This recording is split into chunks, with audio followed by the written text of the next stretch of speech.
नमस्ते, मैं बिना पूजा पाठ से बोल रही हूँ। आप सभी लोगों को हार्दिक स्वागत है। उम्मीद करती हूँ आप अच्छे होंगे, सुरक्षित हो। हमेशा की तरह कमेंट बॉक्स में जय माँ लक्ष्मी जरूर लिखना। आज बात कर लेते हैं कि वट सावित्री की पूजा कब है, किस दिन करना चाहिए, पूरे दिन हमें क्या करना चाहिए, क्या नहीं करना चाहिए, किस चीज़ का परहेज करना, ये सब चीज़ें आज इस वीडियो में हम बताएंगे आपको। वट सावित्री का पूजा और व्रत 16 मई को है, दिन है शनिवार को। इस दिन महिलाएं अपने पति के दीर्घ आयु के लिए ये व्रत रखती हैं। व्रत में क्या क्या होना चाहिए? व्रत में बांस का पंखा होना चाहिए, कच्चा चना होना चाहिए, फल हो, आम, सीजन वाला फल, श्रृंगार का सामान, ये सब चीज़ें होती है। वट वृक्ष की पूजा की जाती है। वट वृक्ष की पूजा कच्चा धागा से परिक्रमा लगाई जाती है। परिक्रमा चाहे 108 फेरी हो, चाहे 10 हो, जैसी आपकी इच्छा हो उस हिसाब से परिक्रमा लगाई जाती है। परिक्रमा लगाते समय जो धागे बच जाए उसको तोड़ना नहीं चाहिए।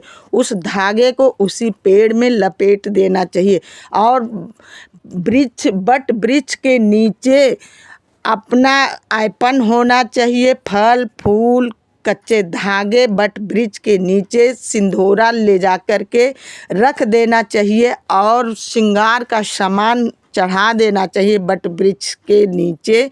और चढ़ा करके वहीं से सुहाग लेना चाहिए। एक दूसरे को हम सुहाग लेते हैं और देते हैं। ये सब कार्य करते हैं परिक्रमा लगा करके। जब हम घर के लौटते हैं थाली लेकर के, वहाँ से सारा सामान लेकर के अपने पति का पैर छूते हैं। पति का पैर छू करके आशीर्वाद लेते हैं। और घर में जो सबसे श्रेष्ठ हैं सास, उनका पैर छू करके आशीर्वाद लेते हैं। ये सब कार्य वट सावित्री के दिन करना बेहद ज़रूरी होता है। ये सब कार्य करने से, सास का पैर छूने से और पति का पैर छूने से आशीर्वाद मिलती है, क्योंकि ये व्रत सुहाग के लिए ही रखी जाती है। वट सावित्री का पूजा यही होता। वट बरगद के पेड़ की पूजा होती है। इस दिन शनिवार के जो पड़ा हुआ है ये वट वृक्ष का पूजा होता है। बरगद के पेड़ का पूजा करने से शनिवार के दिन पूजा जो इस बार पड़ा है वट सावित्री का पूजा शनिवार के दिन वट के वृक्ष का पूजा करने से घर में सुख समृद्धि आती है, पूरे घर की तरक्की होती है। इस बार बहुत ही अच्छा ये वट सावित्री का पूजा है, तो इसलिए ये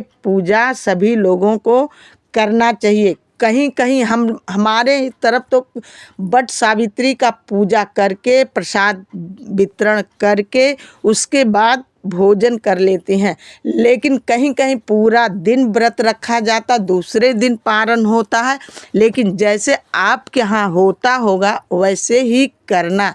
वट सावित्री का पूजा वैसे ही करना। बरगद के पेड़ की पूजा करने से दीर्घ आयु होती है, लंबी अर्दवायु होती है पति की। ये पूजा सुहागिन महिलाएं अपने घर में सामान ले जा कर के, सामग्री ले जा कर के करती हैं। चना कच्चा, खरबूजा, आम का फल, श्रृंगार का सामान पूरा और बांस के पंखे, ये सब कार्य करने से घर में सुख समृद्धि आती है और घर की बढ़ोतरी भी होती है। वट सावित्री का पूजा सामग्री यहाँ दिखाई हूँ, क्योंकि यहाँ दिखा दे रही हूँ कि यही सारा सामान होता है।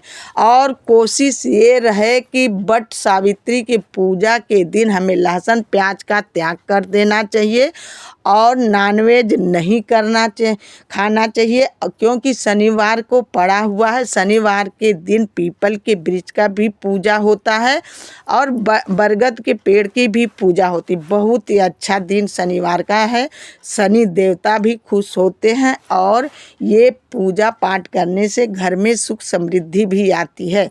तो यह पूजा सभी सुहागिन महिलाएं अपने पति के दीर्घायु के लिए रखा जाता है। कोशिश यही है कि जिस दिन हम व्रत रखें, पूजा करें, तो उस दिन कोई पेड़ पौधा का पत्ता ना तोड़ें। खास करके बरगद का पेड़, पीपल का वृक्ष और तुलसी के पत्ते नहीं तोड़ना चाहिए। यदि वीडियो मेरी अच्छी लगी हो तो